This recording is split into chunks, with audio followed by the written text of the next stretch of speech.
Thank you, everybody, for tuning in to the Twitter Spaces, and for those who are listening to the recording. For those who aren't familiar with me, my name is James H. Williams. I'm a reporter and editor for the Orange County Register and the Southern California News Group. I have a special guest today. We do these every week with different reporters within the Southern California News Group. I'm happy to have Gilbert Manzano on with me today. He's covered the Chargers for the group, but now he's made the move over to the Rams beat this season. Gilbert, what is the Rams Super Bowl defending champions, and everything that comes with the glitz and the glamour of that? What is the first kind of couple weeks been like for you? Just kind of covering a new team in the same general area, more or Yeah, less. it's they're definitely on the opposite ends of the whole LA County or Orange County, I guess. I was covering the Chargers in Orange County, and then the Rams up in Thousand Oaks, LA County. So you get a sense of how big Southern California is. So definitely different operations. Everything is different. So for me, it took an adjustment, but so far, I'm used to it and it's working out. But I don't know about the about the Rams so far through 4 games. But it's definitely been an adjustment, especially with all the injuries and keeping up with all that stuff. Has definitely been a grind. Yeah, we'll talk about some of that in a minute. But I'm curious. So I did the preseason. I covered I covered some of the preseason during right before Kevin Modest took on the beat. So I did that I'm not sure if that was coming off. No, I guess that was the season leading up to what would have been the Super Bowl with the Patriots and the Rams. So McVay's first Super Bowl, but they were still at Cal Lutheran. Are they? They're still at Cal Yeah, Lutheran? no, they're still there in Thousand Oaks, Cal Lutheran. They bought some land in I want to say Woodland Hills, somewhere in the valley, and they might move in the next couple of years, but they're still in Cal Lu. That's definitely been new for me. Figuring Uh, out where things are, a little bit yeah, a little farther, further, but huh? they're actually, the team and the coaches and the players and the media are in a very tight space there. So that's kind of the cool part. You get to see everybody. You get to see coaches. You get to see Mhm. players interact, and sometimes it can be awkward because a media member just walking by, hanging around, Right. next to the facility. But overall, everybody's been very welcoming, very nice too. Yeah, I remember back in the day. I mean, it has been a couple years, but they were saying they were going to move, and it was like, oh yeah, they're a couple years away. It's been a couple years, so I'm kind of surprised they're still there. But we kind of touched on it a little bit earlier. The Monday Night Football game, that's a big game, let alone just on Monday Night Football. But then you have the 49ers. That's a rivalry in itself, and it does not work out very well for for the Rams at all. What went wrong? Yeah, a lot of things went wrong, James. There, and the biggest thing and the most obvious thing is injuries in the offensive line. And when you're facing a very good defense in the 49ers and a very elite pass rusher and Nick Bosa, that Hmm. type of player could single handedly wreck a game if your offensive line isn't on point. And that's what it turned out to be. But I'm not saying that's all that that led to that loss. There was a whole bunch of errors there. From one from Stafford, the pick six was big. The rest of the playmakers, the wide receivers, are pretty absent. Besides, if your name is not Cooper Cup or maybe Tyler Higbee, you didn't really do much in that game. On the flip side, the Hmm. defense, uh, one quarterback hit, 0 sacks, so not a lot of pressure there from the outside linebackers. The secondary has some bad mistakes there. The Debo Samuel 57-yard touchdown, a risky play by the rookie to jump the route. Jalen Ramsey, poor tackling. So yeah, we would like to focus on the offensive line. They're decimated by injuries. They were missing their 2 starting guards. They were down to the third string center, but the Rams have a lot more problems than the offensive line. So I don't want to single out the offensive line, but it was pretty much a very bad game overall. And the kind of the thing that's pretty bad for the Rams is not their first bad game of the season. It's their second one. The Bills game was just as bad. So they're off to a 2-2 start, but 2-2 is not that bad, and there's a lot of football left. Yeah, there is a lot of football left, and it's hard to like not overreact and do these overreact so early. But I think you just kind of laid it out there. I mean, the 49ers, I mean, they're expected to be pretty good. They figured out their quarterback situation. It seems whether they intended it to work out that way or not. I mean, they didn't because of Trey Lance's injury. But you got Jimmy G there again leading the way. You have Debo back. That was big for them to get him back because there was some commitment issues. It seemed like earlier in the season, and then as you mentioned with Bosa, but then you also mentioned the Bills. That's another good team, a team going into the season that was considered to be a Super Bowl favorite. It's so I mean, maybe overreaction, but is it hard? Is it easy to look at those two teams and say, hey, maybe these are two quality teams? The Rams should maybe at least be a little bit more competitive against some of these games. Where do you think they're at mindset wise about just trying to keep pressing forward? And when you get into some of these big games like you will against the Bills and the 49ers, I mean, you're playing the 49ers again down the road. How do you try and turn things around regardless of where you're at injury Yeah, wise? kind of the funny thing with this rivalry with the 49ers, they get to play them again soon before Halloween. I want to say October 30th, the week after the Oh, bye wow. week. So the series is over after that. It's so early for one of the biggest rivalries in the NFL. And maybe it's good for the Rams. They took a beating on Monday Night Football, and they want to get that taste out of their mouth. Why not play them again in a couple weeks? But you bring up a good point, James. This is two bad losses to two quality opponents, and the Buffalo Bills are Super Bowl contenders, and to be shut out that bad, or at least 10 points to whatever they scored, I forget. It was a bad look overall. But you know, with these kind of hiccups happening early, maybe you want to call it the Super Bowl hangover. Maybe the hangover is happening right now, and maybe they'll wake up soon because you don't want these games to occur in December or after Thanksgiving when you're in the midst of a playoff race. And the positive thing that the Rams could take away is like they have a lot of injuries. Maybe they're waiting for these guys to come back, like a Van Jefferson, a Troy Hill, a Kobe Durant, a rookie that was promising. They get Brian Allen back. They get David Edwards back. So I could keep going on and on about the injuries. Maybe they get an Odell Beckham back. So these things will really help out. So I think if you're a Rams fan and you're trying to look at the positivity there, it's like injuries are a factor, and there's a lot of football left, a lot of games to turn it around. But then on the flip side, if you want to dig in deeper, there's issues with maybe Matthew Stafford not getting Allen Robinson involved. Remember Allen Robinson, the big free agent acquisition, wide receiver? He's been very quiet. Are they very reliant on Cooper Kupp? Like these are deeper problems that you should really look at. But on the outside, like maybe the issue could be solved by playing more games and getting guys back healthy. But it's more to it. I feel like it's very complicated. They're missing Von Miller too. Everybody talks about getting Odell back, and Von Miller's not coming back. He's with the Buffalo Bills, and he put a couple hits there on Matthew Stafford, but they're not getting pressure either, James. And if the star players like Jalen Ramsey and Aaron Donald are not doing like making these star player moves, the defense is very quiet. So far, the Bobby Wagner experience has been very mixed. So yeah, we could easily point at the injuries and point at how many games are left to make people calm down, but they got a lot of issues to really figure out besides that. Gilbert, you struck a nerve for me. You mentioned Allen Robinson. I drafted him in my fantasy team. He's supposed to be great. He fits right into the offense. This, and that. He's disappointing. I had to put him on the bench. I've had enough. What is going on with? I mean, I know there's an adjustment period. I think even Peyton Manning. I was listening to the Manning cast for Monday Night Football, and they're telling me, Allen Robinson's a dude. Maybe if he's new to the offense, he's got to work on maybe get some chemistry going with Stafford. I'm like, my fantasy team doesn't have time for chemistry. I need you to get the ball. I mean, I know you got to get the ball to Cooper Kupp, and that's the number one priority, but man, do you guys has Allen Robinson been available to the media? I'm not sure if you guys are just limited to the press conferences at this point, or you guys still have locker room access. But what is being said just about Allen Robinson? Where's his mindset at? What are they doing to maybe try to get him more involved? Yeah, maybe not to make a joke out of it, but they're not really getting Allen Robinson involved when it comes to press conferences.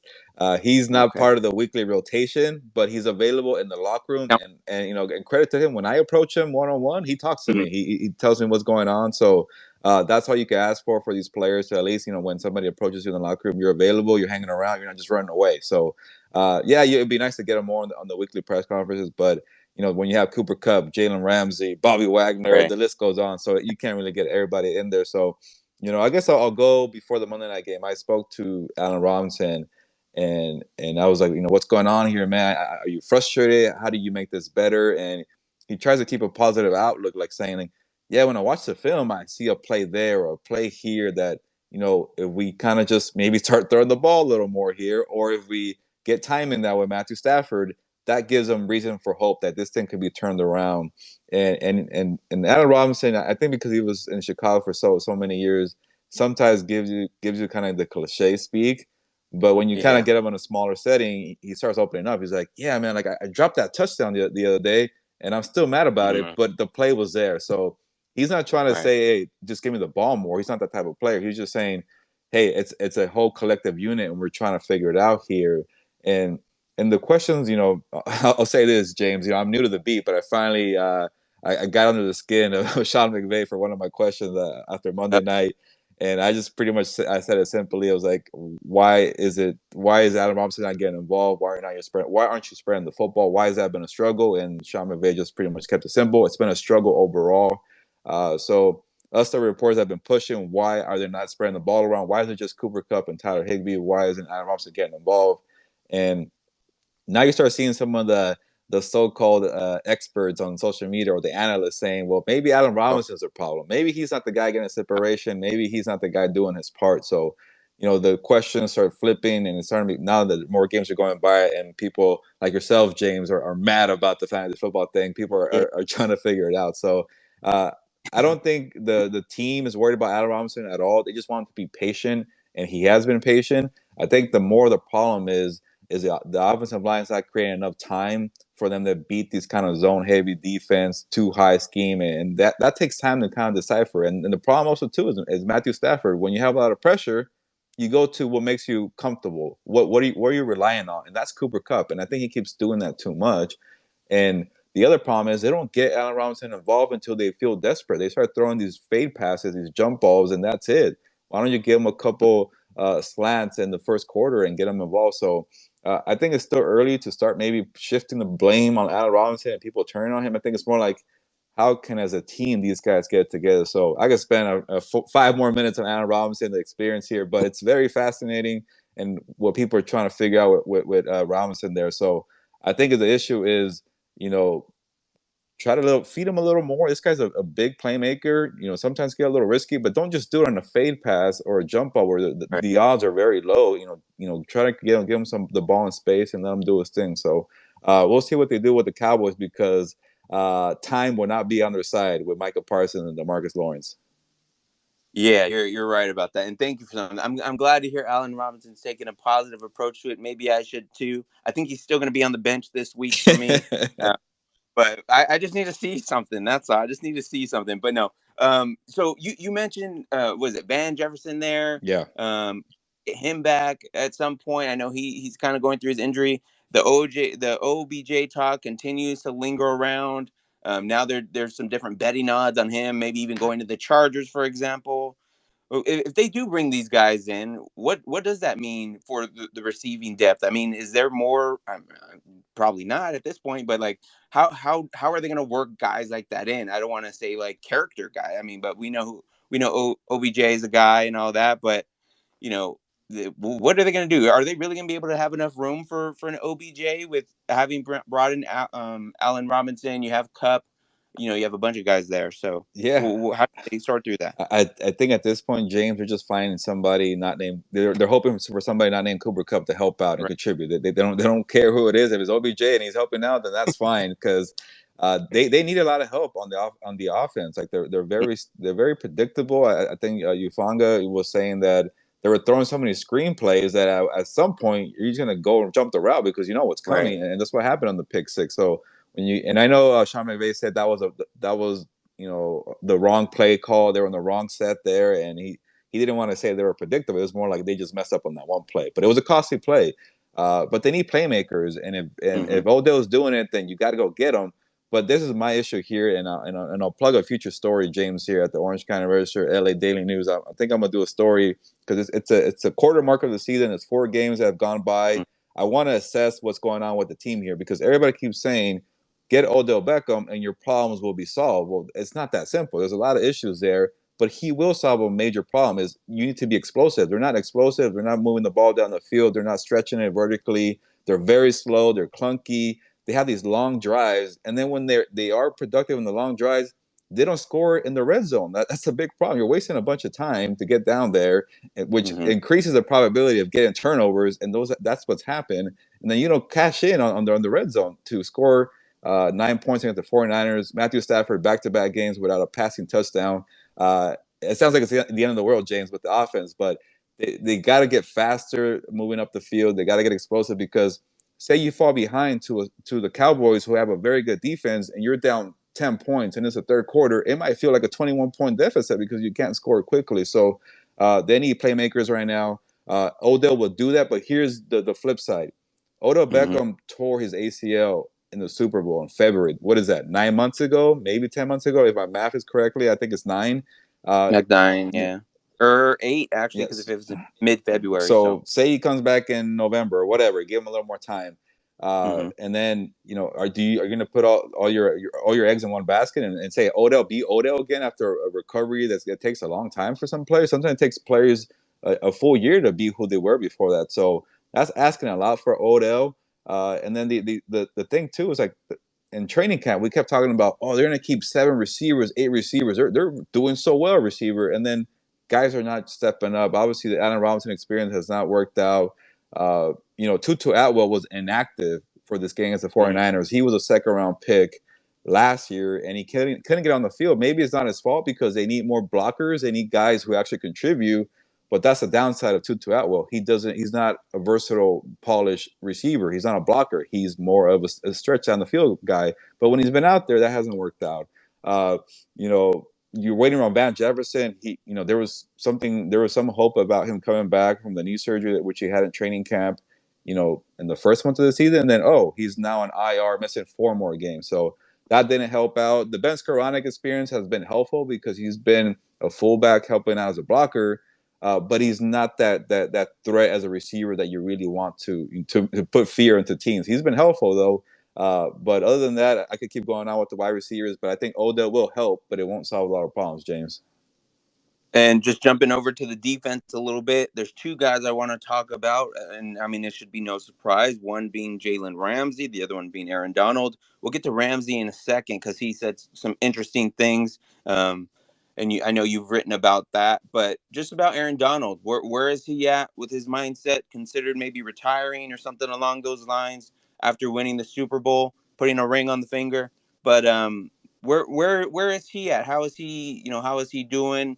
I wouldn't say it's fair to say where is he at mentality wise, because he wouldn't come back if he wasn't ready for it. And I know he was swinging helmets in the offseason, so ready to play. But how has he been doing? What have you seen and learned from him in your first season on the beat? Yeah, on the competitive side, the mental side, this guy's always locked in. He Mm-hmm. he if you're in his way on his path, like he'll let you know, like you're dead weight, get out of my way. So you never have to worry about his competitive edge with Aaron Donald. But the other part about it is like, you know, he's getting triple team every single rep. It's not a couple plays here or there. It's double teams, and I think my good friend Eric Williams asked him the other day about some moves he has to do as a pass rusher and get into the 100 sacks that he got, and he's like, man, have you seen the room I get out there? There's like a very small room here. I can't really do much here. I'm getting triple team, so. And there's some frustration there, and you could kind of sense it in that 49ers game. Like, yeah, he got that one quarterback hit, but he didn't really do much there because, there's 3 guys on him. But then the other part about it, where I put my focus is because if Aaron Donald's at least helping you out with getting 3 guys on him, that leaves that to a numbers game. The matchups are easier for the other guys. They have single coverage, one-on-one, whatever it is, and they're not capitalizing on that. Aaron Donald's doing his part to get attention. And now the rest of the guys, like a Leonard Floyd, maybe I should have knocked Leonard Floyd because he's playing out there with a banged up knee. He had a scare where his knee buckled, and you could tell it might be affecting him because he's not really making an impact as an outside linebacker. He won't make that excuse, but he's not really leaving an impact. On the other part is Justin Hollins. He's supposed to be the second starting outside linebacker, but he's not really getting the sacks. Terrell Lewis has shown flashes, but he's not finishing the plays. He got that 1 sack in Arizona, and they added Takk McKinley, hoping that that could help out, but it hasn't. All it's created, the Takk McKinley and Justin Hollins, they got into a fight on the sideline. That's how bad it was between the 49ers game. That, you know, it wasn't like a physical altercation. It was more of dispute, heated argument. But that shows the frustration there. So Aaron Donald's still doing Aaron Donald things, but he just can't break away from the triple teams to go leave like a crazy impact that, you know, oh, that's the guy right there who changes the outcomes of games. So but all you could do is get attention and then and make plays for the others, and they're not doing that right now, James. Yeah, you mentioned Tack. I believe a former UCLA guy. I think he was drafted by like the Falcons. Has kind of moved around a little bit. Yeah. Just looking at the broadcast for Monday Night Football, the two highlight plays you were in, none of them are going to show up on the box score. One of them you mentioned there, where he kind of gets into a verbal kind of argument there with his teammate, but then he also has an assist on tackling the streaker there with Bobby Wagner, and it looks like Bobby Wagner has some sort of situation. Is there anything to that, real quick? I know we kind of wrote about that in the OCRegister.com. He seems not to be too worried about it. Is that something they're too concerned about? Yeah, not really. You know, the fan he tackled filed a police report against Bobby Wagner to the Santa Clara Police Department, and I don't know how much. I'm not a legal expert here. I don't know what to Yeah. say too much here, but it just feels like this protester, streaker, whatever you want to call him, fan, or the guy who got crushed by Bobby Wagner. That should be his name, maybe.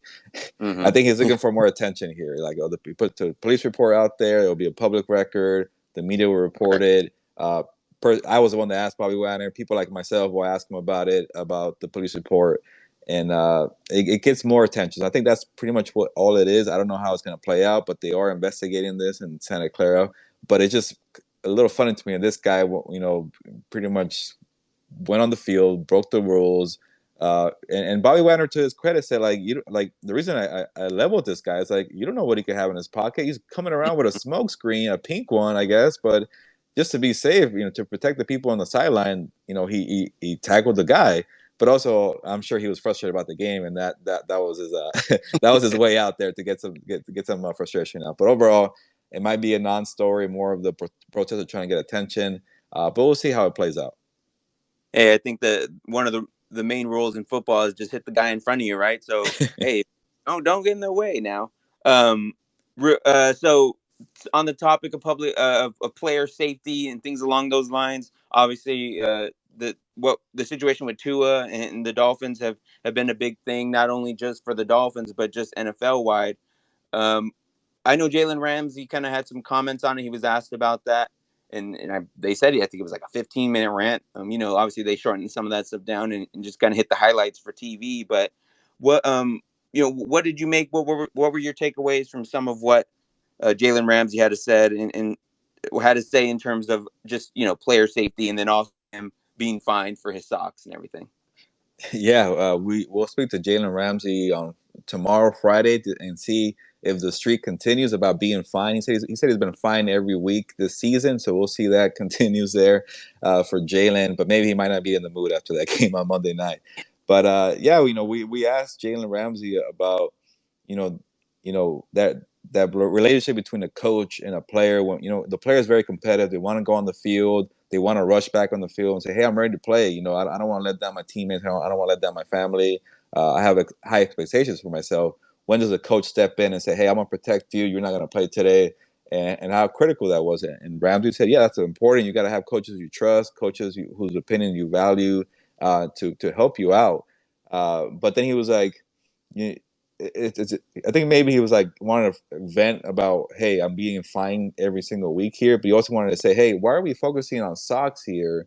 Why are we focusing on finding touchdown celebrations when we're not, focusing on player safety and the concussion protocol, making sure the right doctors are on the sideline, hiring the right people to make sure things like what happened in Miami don't happen again. Where you take it very seriously, you make sure, okay, yeah, maybe you say your back hurts, but we all saw that you took a hit to the head. Maybe let's play it safe here and not get on the field. So things like that were very frustrating. Jalen Ramsey, and the Rams are taking things like that very seriously. I know they said what happened with Tua didn't really come into a factor, but Mm-hmm. For David Edwards, he fell off a day or two after the Cardinals game, and he said, "Hey, team, like I feel off here. I feel fuzzy. I feel funny." And they didn't mess around. They said, "Hey, we're gonna put you in the concussion protocol right away.